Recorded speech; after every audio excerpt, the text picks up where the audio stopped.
There had been months of speculation in the press about where Diana's first baby would be born. According to the tabloids, she and the Queen were locked in argument. The Princess of Wales wanted to have her baby in hospital, but the Queen insisted the heir to the throne should be born at Buckingham Palace, where her own 4 children had been delivered. Like so many royal stories over the years, it was not quite true. Diana was under the care of Mr. George Pinker, the Queen's surgeon gynecologist, better known to the young mothers of West London as one of the senior consultants at St Mary's Hospital in Paddington. A delightful man, he'd been delivering babies there for 24 years, including those of the Duchess of Gloucester, Princess Michael of Kent and Princess Anne. There was never any doubt, or disagreement, about where this baby would be born. It would be delivered in the safety of a private room on the 4th floor of the Lindo wing, with everything on hand in case of emergency.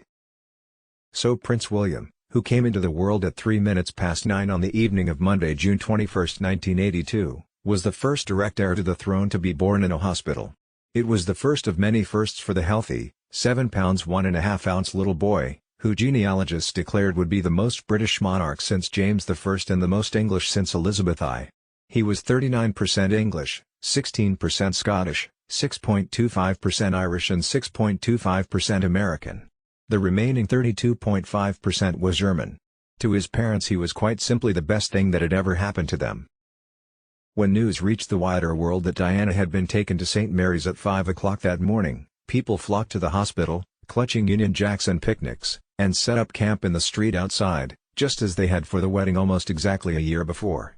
Undaunted by the pouring rain, they waited excitedly, transistor radios on, bottles of bubbly at the ready, and when news of the birth finally came, the cry went up, "It's a boy! It's a boy!" Corks popped, to cheers and roars of delight and stirring rounds of "For she's a jolly good fellow and rule Britannia." Heading home to Kensington Palace a couple of hours later, Charles was greeted by about 500 well-wishers and a host of journalists. He looked exhausted but flushed with excitement and pride. He had been with Diana throughout and would later tell friends about the thrill of seeing his son born, and what a life-changing experience it had been. "I'm obviously relieved and delighted," he said as the cameras flashed.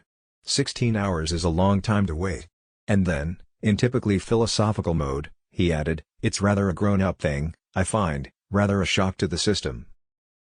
"How was the baby?" someone asked. "He looks marvelous, fair, sort of blondish. He's not bad." When asked if he looked like his father, he added, "It has the good fortune not to. As for names," he said, "we've thought of 1 or 2 but there's a bit of an argument about it. We'll just have to wait and see."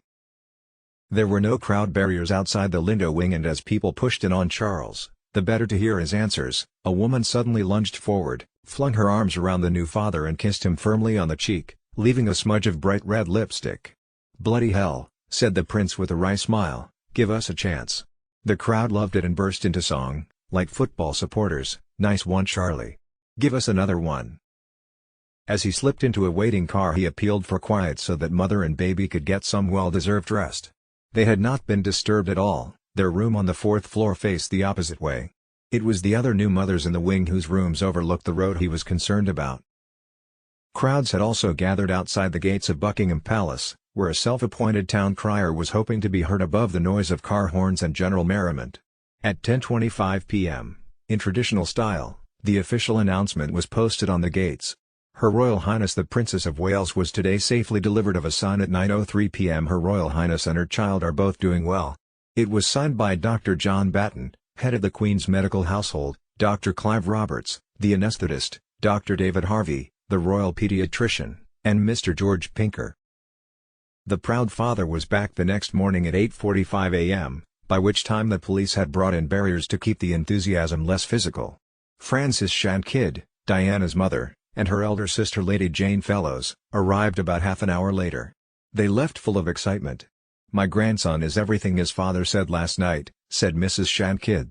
"He's a lovely baby." The princess looked radiant, absolutely radiant. "There's a lot of happiness up there."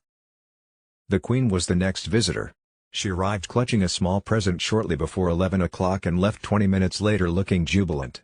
The last familiar face to arrive was that of Earl Spencer, Diana's father, who had survived a massive brain hemorrhage 3 years earlier and was universally admired for having valiantly walked his youngest daughter up the long aisle of St. Paul's Cathedral the previous July. He left the hospital repeating over and over, "He's a lovely baby." Charles commented that his son was looking a bit more human this morning. Diana was well and recovering her strength, and the baby was in excellent form too, thank goodness. They were in such good form that in the afternoon mother and baby Wales went home. Diana was looking flushed and a little fragile, but also radiant. It had been a normal birth, albeit induced, relatively pain-free, thanks to an epidural spinal injection, and the baby, wrapped in a white blanket for the journey home, was breastfeeding well. Charles was carrying him as they came through the doors of the hospital, but soon handed him carefully to his mother. They smiled for the cameras and crowds, said their goodbyes to the staff who had come to see them off, and were whisked away by a waiting car. It was unusual for a first-time mother to leave hospital so soon. 30 years ago it was common practice to stay for 5 to 8 days after the birth, but Diana's home circumstances were rather special.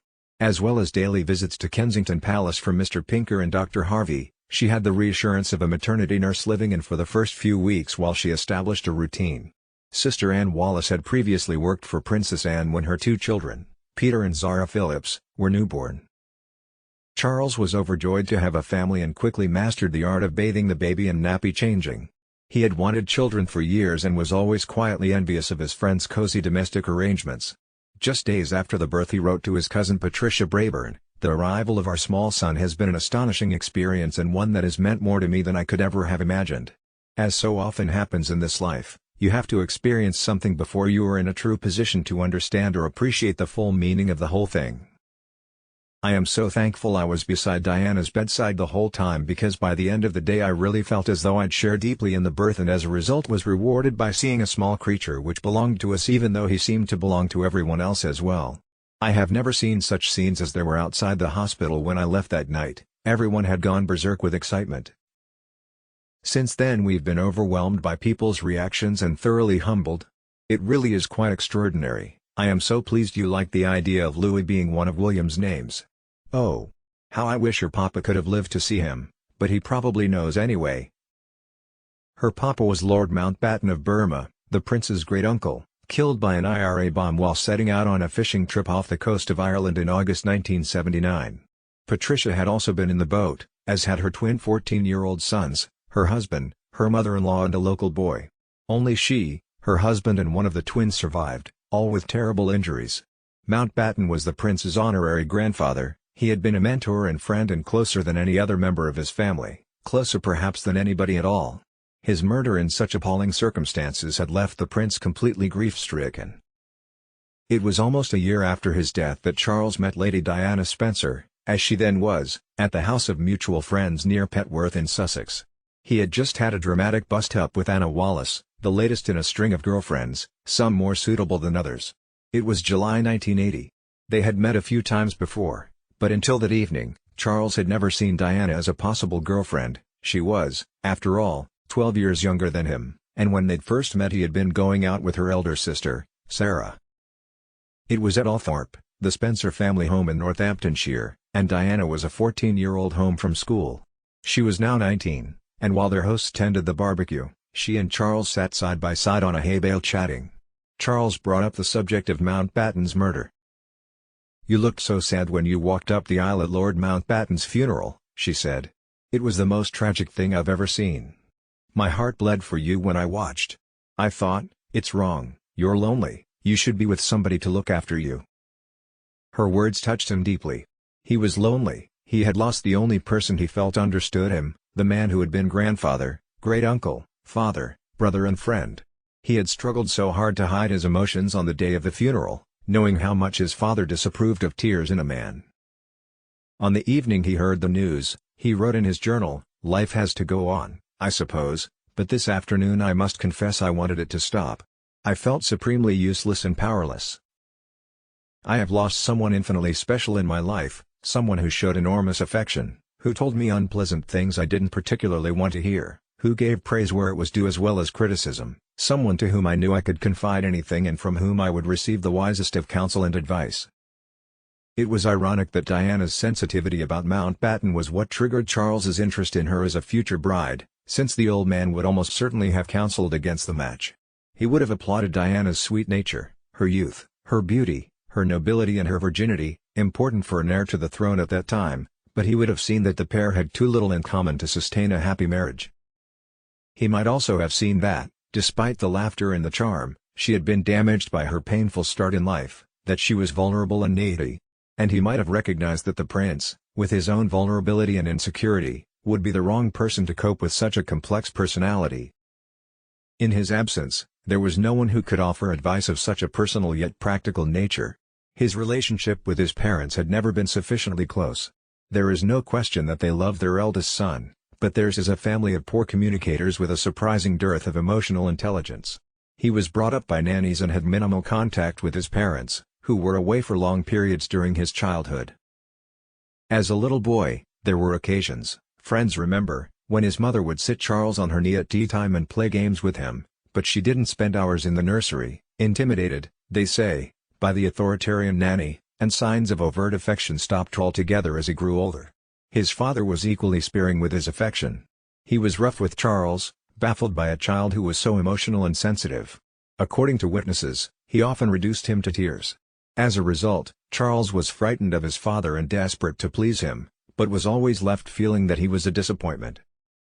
Mountbatten, older, perhaps wiser, and with time on his hands in his retirement, saw that his great-nephew was in need of help and took the teenager under his wing for some much-needed understanding and direction. He criticized him on occasion, most notably for his selfishness, but he also made him feel he was loved and valued, something his parents had never managed to achieve. Where his father had cut him down, no doubt in an effort to make a man of him in the traditional mold, Mountbatten built up his confidence, listened to his doubts and fears. He rebuked him when he felt he had behaved badly, but overall he provided encouragement and praise. He was a sounding board for some of his more outlandish ideas, and a shoulder to cry on when things went wrong. He had been, in short, a good parent to Charles, and his death was devastating. Charles was lost and rudderless without him. He knew he had a duty to find a wife and to produce an heir, but his love life was a mess. He had pursued and fallen for a series of women, but the one he really loved and felt comfortable with was Camilla Parker Bowles. He had first fallen in love with her in the early 1970s when he was in the Navy, and her long-term boyfriend, Andrew, was stationed in Germany. She was then Camilla's shand and they enjoyed a happy time together, but he felt he was too young and too uncertain to suggest marriage. When she announced her engagement to Andrew, just a few months after Charles took to the high seas, she broke his heart. He wrote forlornly to Mountbatten that it seemed cruel that such a blissful, peaceful and mutually happy relationship should have lasted no longer than 6 months. "I suppose the feeling of emptiness will pass eventually," he added. Her marriage, however, proved less than perfect and, while her husband pursued his army career and other women, she was left alone in the country with their 2 children. Charles and Camilla's friendship resumed. It was still mutually rewarding, but it could never progress to anything more. The Prince of Wales had been weaned on the story of the abdication and how the previous Prince of Wales' obsession with Wallis Simpson, a twice-divorced American, had wreaked mayhem and nearly brought the monarchy to its knees. Camilla would always be close to his heart, but he knew he had to find love and a wife elsewhere. Less than 7 months after their conversation on the hay bale, when Diana had touched him with her concern and empathy, Charles asked her to marry him.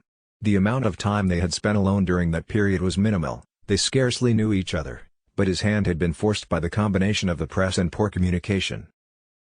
He invited Diana to join him and his friends and family at Balmoral Castle, the Queen's home in the Highlands of Scotland, where they traditionally stayed during the summer.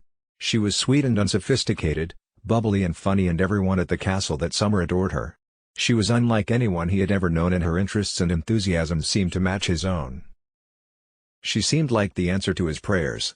Someone he could love, who was young enough to have no sexual past for the press to rake through, who would understand his world and be the perfect partner with whom to face the future. She was from the very top drawer of British aristocracy. As her father said at the time, the average family wouldn't know what hit them if their daughter married the future king, but some of my family go back to the Saxons, so that sort of thing's not a bit new to me. Diana had to marry somebody, and I've known and worked for the Queen since Diana was a baby. What he didn't mention was that 4 of his Spencer ancestors were mistresses to English kings in the 17th century, 3 to Charles II and 1 to James II, and the beautiful Georgiana, Duchess of Devonshire, daughter of the first Earl Spencer, was the talk of the nation in the 18th century and counted the future George IV among her many conquests. While the women of the family frolicked with kings and princes, the Spencer men became courtiers, and Althorpe, the family estate in Northamptonshire, must have had more royal visitors over the centuries than any other private house in Britain. Spencers have lived there since 1486, accumulating a fortune, historically from sheep farming, and filling it with fabulous works of art. It is now home to the 9th Earl, Diana's brother, Charles, to whom the Queen is godmother. Johnny Spencer, then Viscount Althorp, had been an equerry to both George VI and the Queen before his marriage in the 1950s. He was educated at Eton and Sandhurst, and until he moved to Northamptonshire on his father's death in 1975, he had rented a house from the Queen on the Sandringham estate, in Norfolk, where Diana lived until the age of 14. Park House was just across the park from the big house, and sometimes Diana and Prince Andrew, who were contemporaries, played together during the royal family's regular stay at Sandringham over the new year. There were links on her mother's side of the family too.